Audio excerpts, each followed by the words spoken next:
Good evening.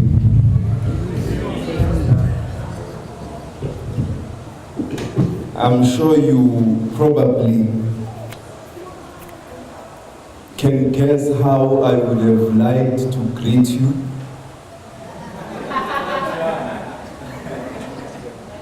And so I greet you in that way, and I know how you would have responded, and I accept that. I must say I'm pretty excited to be here. To be excited to interact with you and to see such an audience of young people interested in a topic which I otherwise would have thought rather boring. And I don't like having a pamphlet of myself in front of me. But I know that the University of Johannesburg offers a very good course in transport logistics. And so I understand your high, very keen interest in infrastructure development for the 21st century. If one looks back at the journey traversed during the past centuries of our struggle, the sacrifices that had to be made, the pain and the victories achieved, it would be correct to arrive at this conclusion that we have an incredibly good story to tell about what we have done with our freedom during the past 20 years. During these past 20 years, a new story has begun to emerge of a South Africa that places human beings at the center of our social endeavors, a South Africa that continues persistently to strive for unity for her diverse people, a South Africa that continues to dismantle racism, sexism and all forms of bigotry, a South Africa that continues stubbornly and singularly to pursue social justice and a socially inclusive economy. This good story we are telling of the new South Africa has been made possible by the enthusiastic and steadfast support and participation of the peoples of our country. It is their own story. It is your own story. Our people themselves have been the authors, the midwives, the architects, and the builders of their own good story. From the very first moment colonial invaders landed on our shores. In refusing to accept our oppression and resisting it so steadfastly and heroically, our people ensured that the story we would create would be a story of heroism, and they therefore carved their monumental effort permanently on the stone of human history. However, our story is not complete. More must still be done ultimately to create the type of the future that we want, and so to complete our story and leave it for our children and future generations to start authoring, masterminding, and creating their own story. We want a type of society as spelled out in the National Development Plan, wherein every citizen is concerned about the well-being of all other citizens. And the development of South Africa means the development of each and every one of us who lives here.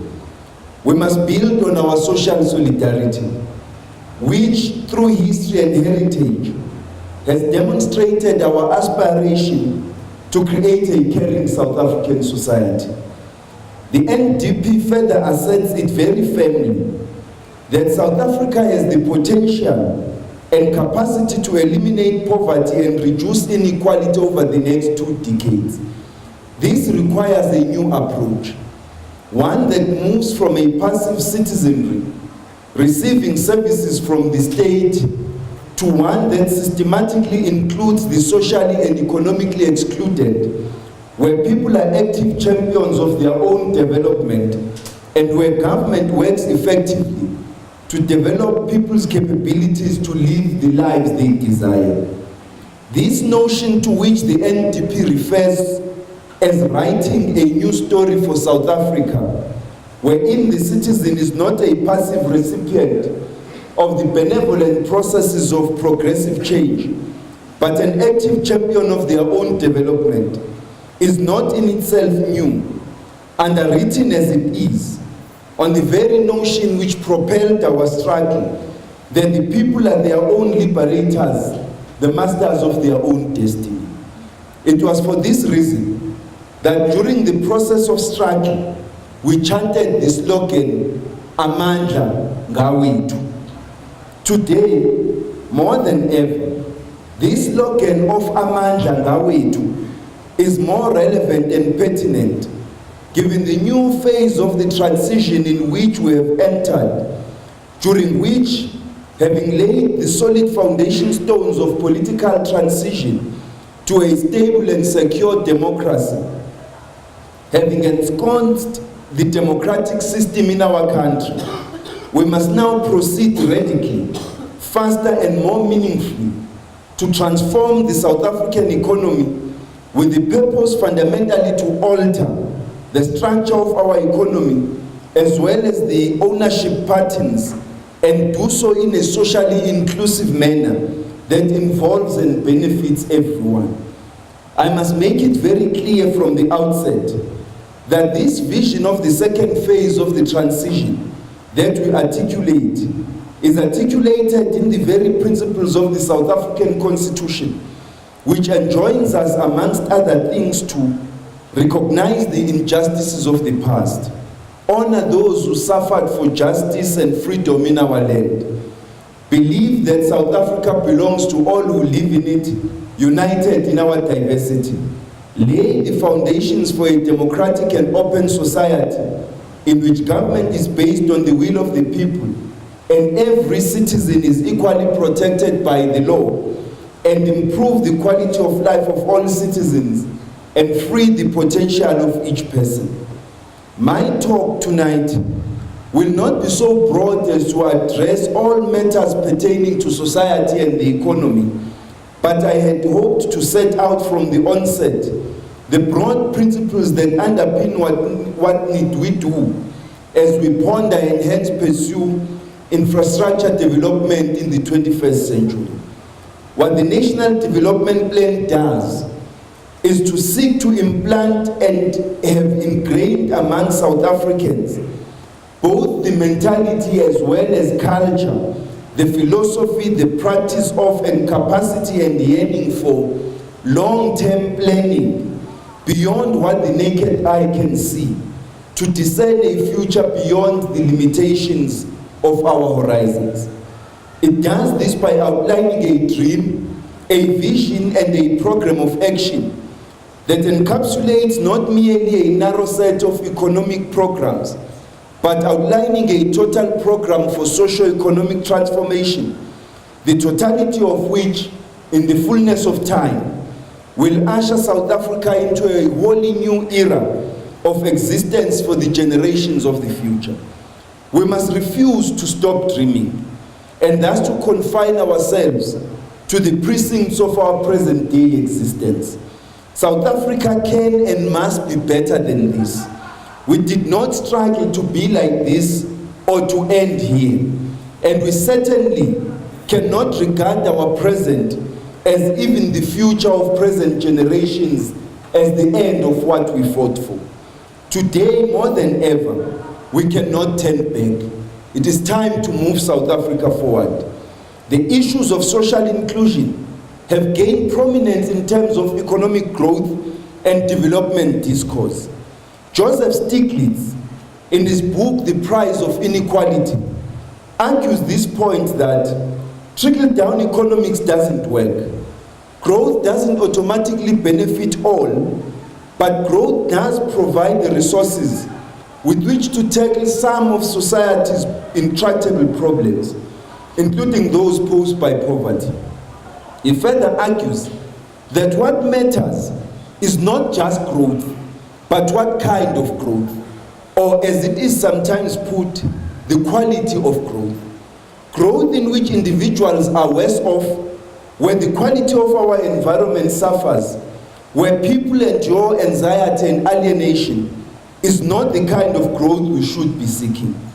Therefore, he concludes that, I quote, investing more in our society, in education, technology, and infrastructure, and providing more security to ordinary citizens will lead to a more efficient and dynamic economy, one more consistent with what we claim to be, and offering more opportunity to a wider spectrum of society.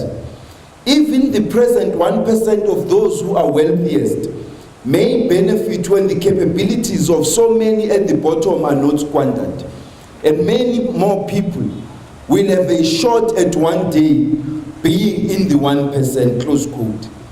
In its 2014 elections manifesto, echoing these sentiments, the African National Congress says, I quote, in the next 5 years, despite the global economic outlook, we are determined to act decisively and boldly to create investment in the real economy and infrastructure, stimulate faster levels of inclusive growth, speed up social development, substantially reduce poverty and unemployment, and place the economy on a qualitatively different growth path, close quote. The single biggest economic challenge our country faces is to diversify away from our reliance on resource extraction towards a value-adding, job-creating, manufacturing-oriented economy. The next 5 years, the single biggest challenge we face over the next 5 years is faster, radical, and meaningful economic transformation.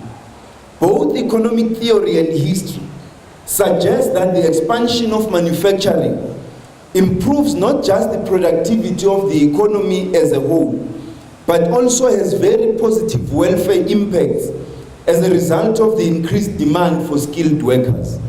The growth of output in manufacturing is associated with increases in economy-wide productivity, meaning that the knowledge gained from manufacturing spills over into the rest of the economy, resulting in overarching economic growth and development. Hence, sustained growth in manufacturing is overwhelmingly associated with sustained growth in employment and GDP. Today, the South African economy is growing at less than 2%, with a projection that it might grow higher in the next few years. We expect that state-led industrialization will change that discourse. The market mechanism is not the only and most reliable instrument to drive economic development, and for South Africa to solve its immediate poverty, unemployment, and inequality challenge, we need to take our industrialization process to the next level, as reflected in the new growth path and our industrial policy action plan. The South African developmental state is committed to driving a sustained process of industrialization. I have divided this talk into 2 sections. The first section will provide a conceptual discussion on debates surrounding the development of policies and institutions to support our industrialization process. And the second will give examples of how we are practically implementing many of the insights from these debates through the investment programs driven by our state-owned companies. Market forces tend to promote investment where a country has clear comparative advantages by virtue of, for example, its mineral wealth or geographical position. The problem is that there is nothing natural about the development of manufacturing. Developing a manufacturing sector involves coordinated investments in plant, skills and technologies, learning and all kinds of associated infrastructures, ranging from logistics infrastructure to broadband networks, to research and development infrastructure, without any guarantee that such investments will be successful. Manufacturing is ultimately about the ability to deploy all these resources in an integrated manner to produce an output. Increasingly advanced manufacturing requires increasingly large investments in all these dimensions, with the corresponding development of more capabilities to learn how to deploy sophisticated technologies and coordinate increasingly complex processes. There is much debate about appropriate policies to promote an industrialization process. There are three broad approaches to this. That is one approach emphasizes import substitution, which involves giving incentives to investments in targeted local industries and providing some protection through, for example, tariffs to these industries as they grow. A key lesson that has been learned in this regard is the need to combine protection with disciplining measures to ensure that the sectors that are built are globally competitive and sustainable. In East Asia, for example, these disciplining measures consisted in setting export targets, because if a company could export increasingly larger volumes of its production, it would become almost by definition globally competitive. The second approach is called the big push, which is based on the idea that moving out of a low level, steady state requires coordinated and simultaneous investments in a number of different areas. However, as the scale of the investments grow, the possibility of misallocating resources grows, or for the political consensus underlying the policies to shatter as pressure increases for the resources to be put to alternative social welfare uses. And the third approach, known as the flying geese formation, emphasizes processes of supply chain integration involving the outsourcing of increasingly sophisticated production processes between a high-wage advanced economy and a low-wage emerging economy. These outsourcing processes are accompanied by technology transfers and associated skills development processes. This framework tends to understate the policy requirements in the emerging economy for the process to be successful. Where there is increasing consensus across schools of industrial policy is that in the long run, the main thing that determines success of any structural transformation process is the building of high-quality institutions, both formal and informal, that enable planning, policy formulation, and effective implementation and enforcement and coordination across agencies and stakeholders. In other words, industrial policy is as effective as the institutions that are required to implement it, and advanced economies have set themselves apart by developing such highly sophisticated institutions to regulate their economies. Therefore, when we talk about infrastructure for the 21st century, we are talking about two kinds of infrastructure. On the one hand, the physical infrastructure, such as electricity, broadband networks, and rail capacity, amongst others, to support economic development and other instruments that support this infrastructure. And secondly, on the other hand, we are referring to institutional infrastructure that effectively channels investments into sectors that will support growth and drive the process of structural change. Let me give you some concrete examples of how we are building both physical and institutional infrastructure through our state-owned companies today. From 2010 to 2013, the infrastructure state-owned companies have invested 328 billion rand, and they will be investing a further 95 billion rand in this financial year and over 846 billion rand over the next 3 medium-term expenditure framework.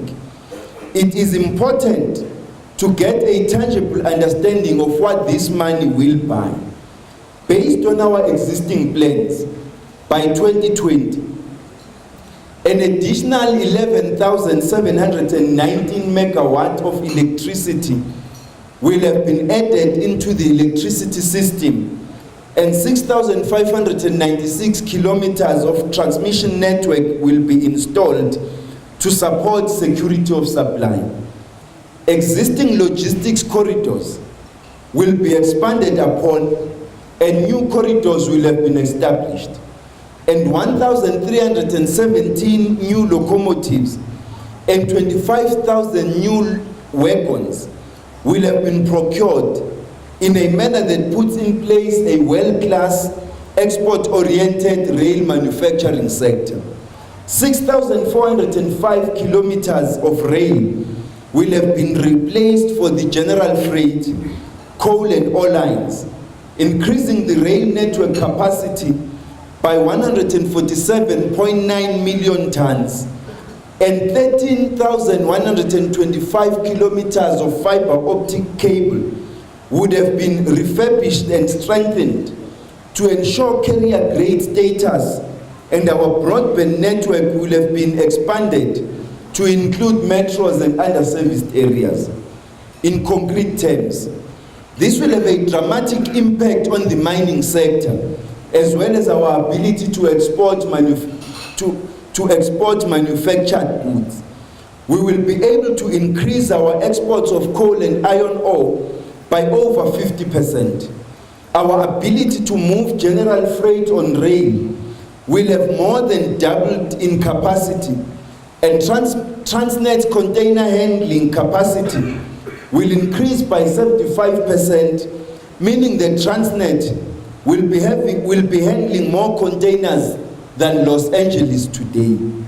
There are two special institutional initiatives that have been taken to support the infrastructure bill program.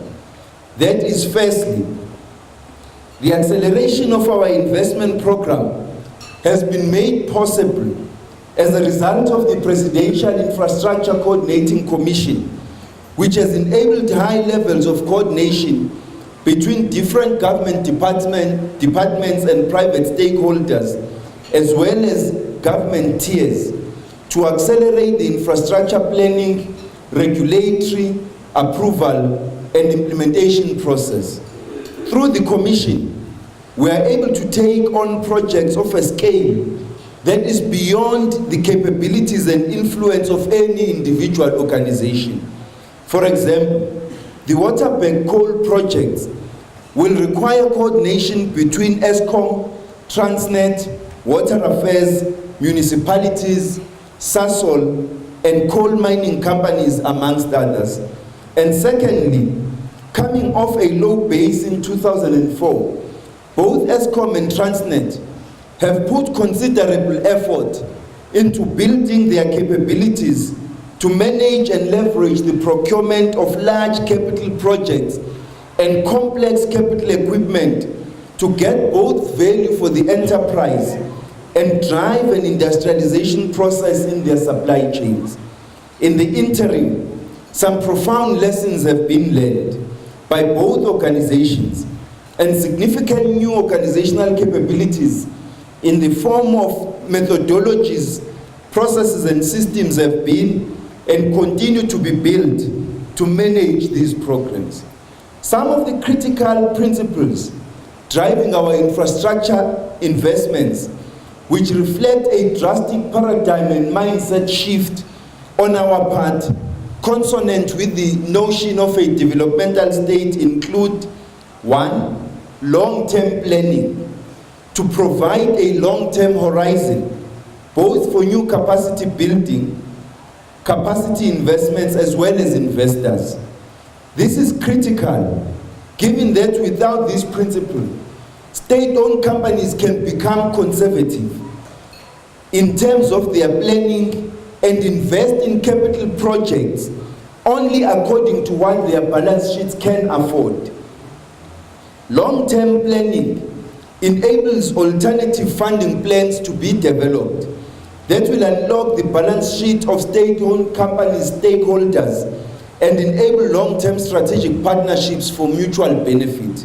Secondly, integration, to ensure that no project is viewed in isolation, but in relation to the broader impact it will have on the regional, national, on the local, national and regional and economies, and in relation to the related projects that will together enhance the impact of a project beyond the imagination, capabilities, and influence of a single organization or project, such as the Strategic Integrated Project 1, unlocking the Northern Mineral Belt with Waterberg as the anchor. If I might just make an example in this regard, just a practical example, what I mean by integration, the principle of integration. If Transnet says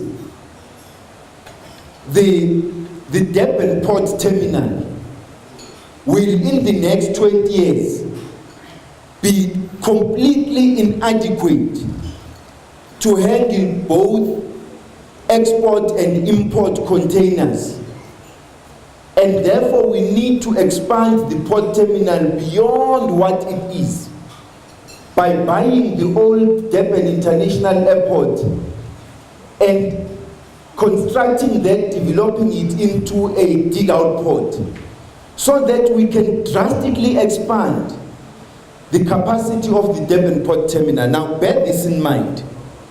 The Durban Port Terminal is, at the present moment, the biggest port terminal in the Southern Hemisphere.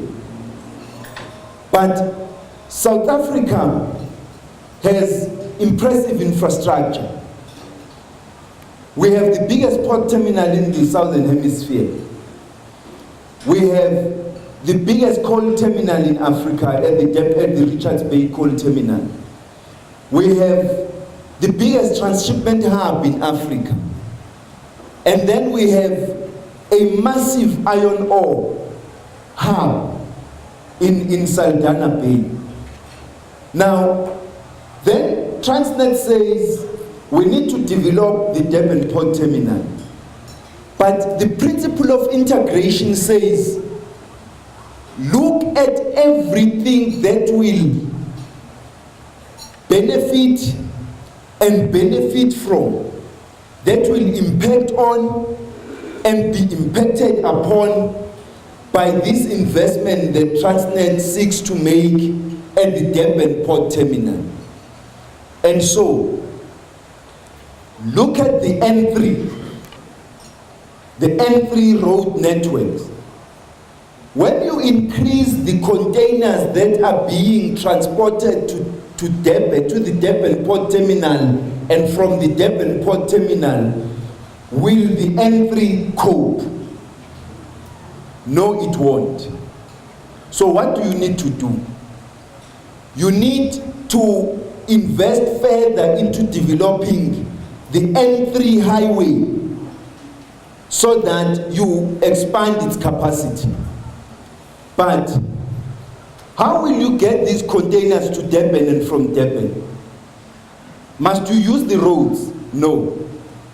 Invest in the freight rail networks. Expand it. And so Transnet must invest in either the existing rail network or by developing a new rail network that will be used more efficiently and safely to transport the containers. But why should containers that are destined for PE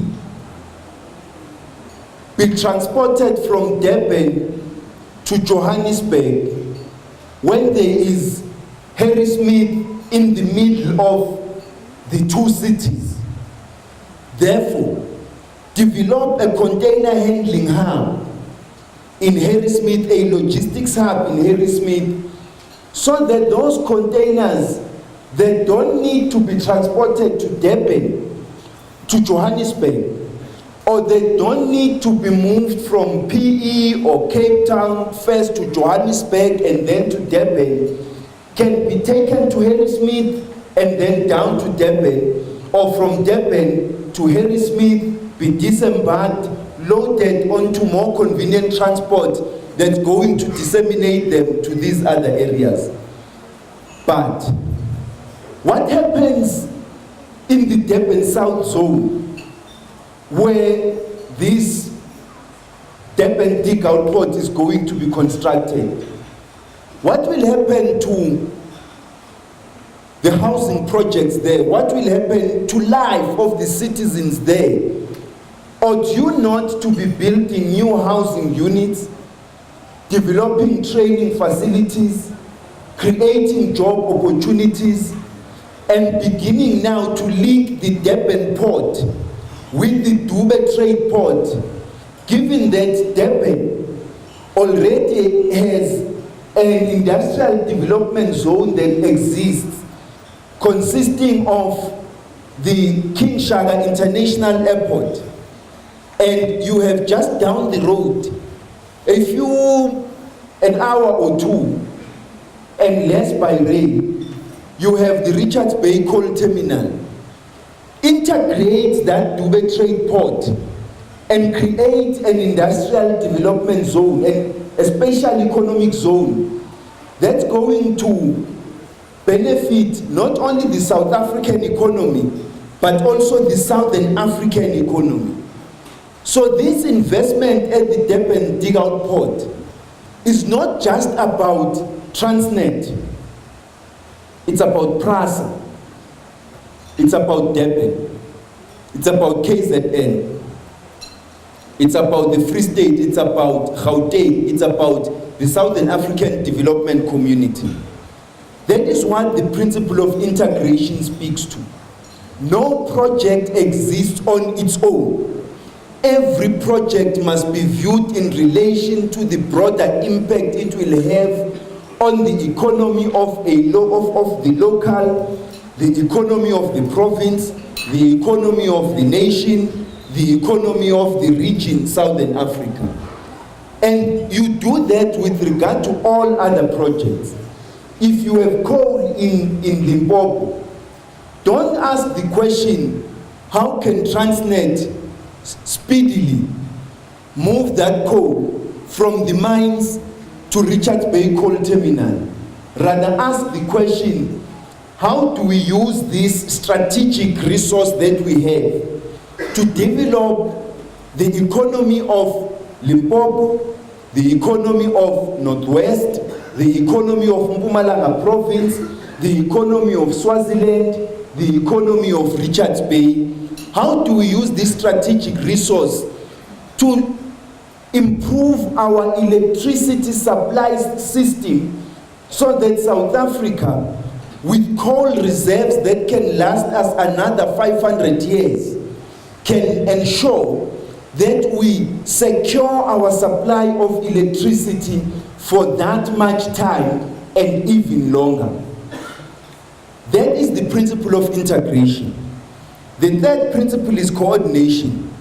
By bringing together the different spheres of government, of state agencies, and even the private sector, so that the silo mentality in planning, in implementation of projects is brought to an end, and we all work together towards the same objective. And when we thought of these principles of coordination and integration, we didn't say, okay, how many projects will be in Mpumalanga? And then you cluster them together. Instead of splitting the country according to province, we split it according to strategic integrated projects in a manner that brings coordination between the different provinces. Because at the end of the day, the rail network that will support the mining activities in Limpopo, in Waterberg, or that will support the supply of coal to Eskom in Lipalale in Limpopo, are going to impact on and be impacted on by the existing of a rail network that connects Limpopo, the Northwest, Mpumalanga, and blocks the blockages in Mpumalanga, that deflects general freight business via Swaziland, so that you are able to unplug, to unlock the congestion around Emelo,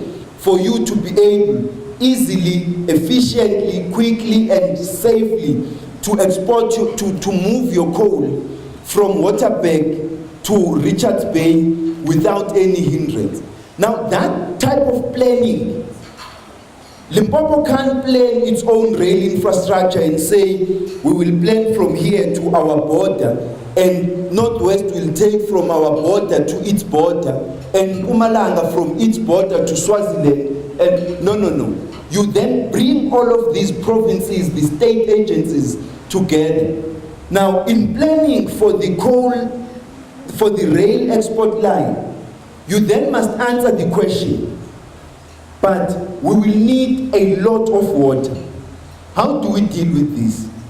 You construct 2 new huge dams in Limpopo, but Water Affairs can't plan on its own, because this water must supply both the rail infrastructure being constructed and also supply the power stations that are being built. And so the planning must take place in a coordinated fashion, and the execution, so that the implementation of projects is quick and seamless. The 4th principle is regional planning and integration, to ensure that the infrastructure program is also in its broader, is considered also in its broader regional and international context, because ultimately, expanding South Africa's infrastructure capacity has the objective to diversify our economy and integrate South Africa into the fast-growing African economy, both as an advanced contributor, a strategic partner of fellow African countries, as well as a beneficiary. We have taken the view that infrastructure development is not merely a response to the growing demand in the economy, but it is also because of subdued economic conditions. It is where there is not much demand. The infrastructure development is also in itself a driver, a stimulant for economic growth and for demand in the economy. The other related and yet equally pivotal lessons of the infrastructure program, one from which we in South Africa have learned bitter lessons already, are that a developing economy must never stop building new capacity and must maintain existing capacity at high standards, because often the price to be paid for infrastructure neglect can be exorbitant. In relation to our current electricity constraints, for example, roads, water, rail, and even pipelines infrastructure, South Africa is paying already a heavy price for historical neglect of this capacity, and this raises the cost of maintenance and upkeep. It raises the cost of building new projects, and hence these costs are transferred to the consumers through the tariffs, which raises costs for business, particularly the manufacturing sector and exporters. Our investment programs also create a demand platform for the development of industrial capabilities among the capital goods suppliers of state-owned companies in South Africa. Consequently, we established the Competitive Supplier Development Program. Over the last 5 years, procurement policies, processes, and related systems have been revised to ensure that supplier development processes and consents are integrated into all significant procurements and supplier development related key performance indicators are now embedded in the shareholder compact. The President has already directed that at least 75% of all goods and services procured by the state must be procured from local suppliers. This should radically change the game and bolster the development of local supplier sectors in South Africa. Yesterday, Transnet announced the winners of the tender for a locomotive fleet procurement of unprecedented scale in South Africa's history, amounting to approximately 50 billion rand for 1,064 diesel and electric locomotives. We expect to more than double, if not triple, the amount of local content in locomotives as a result of this process.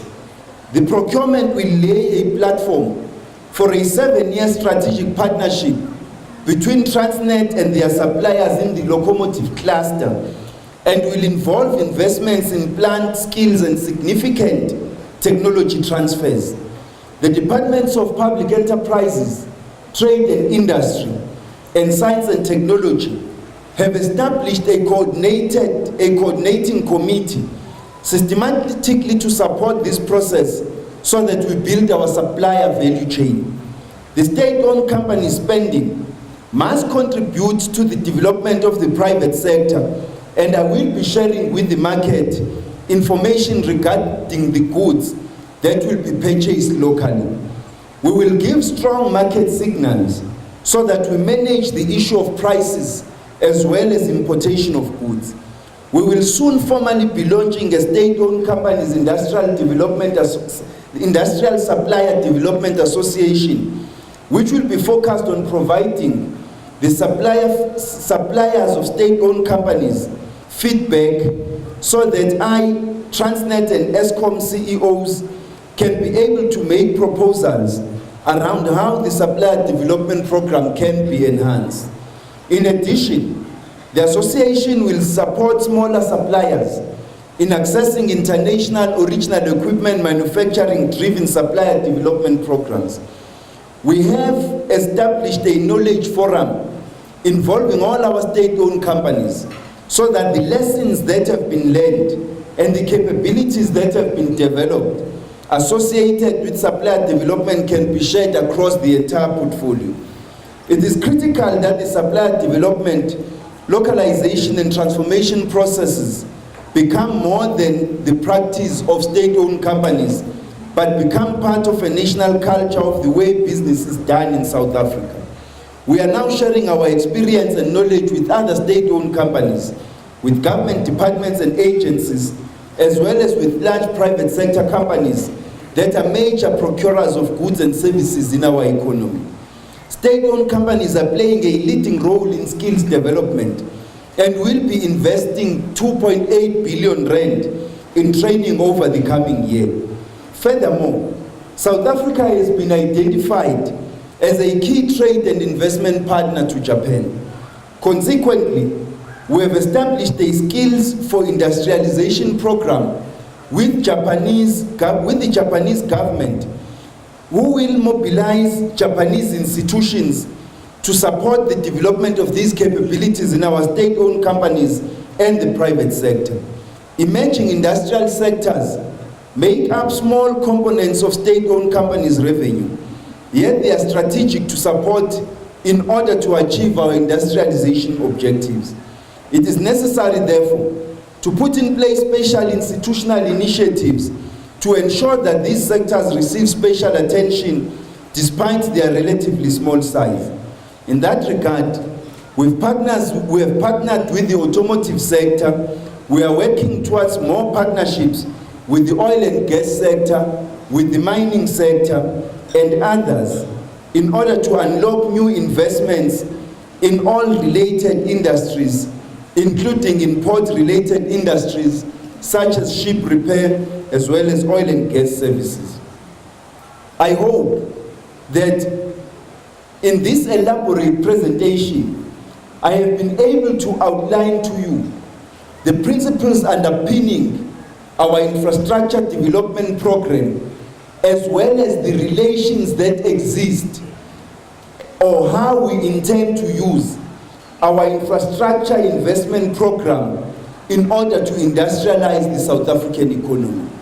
Ultimately, at the end of the next 20 years, when you and your children look back at what we would have achieved in the course of these 20 years that lie ahead of us, we must be able to answer the question, how did we use every cent of our investment in infrastructure?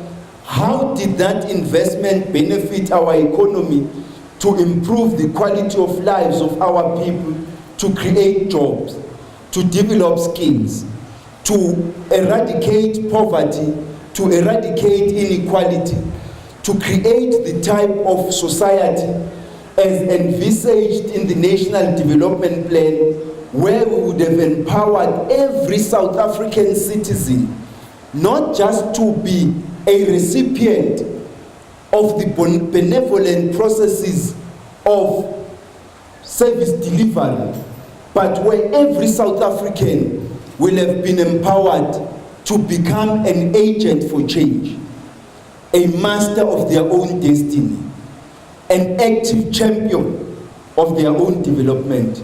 And I thank you for your attention.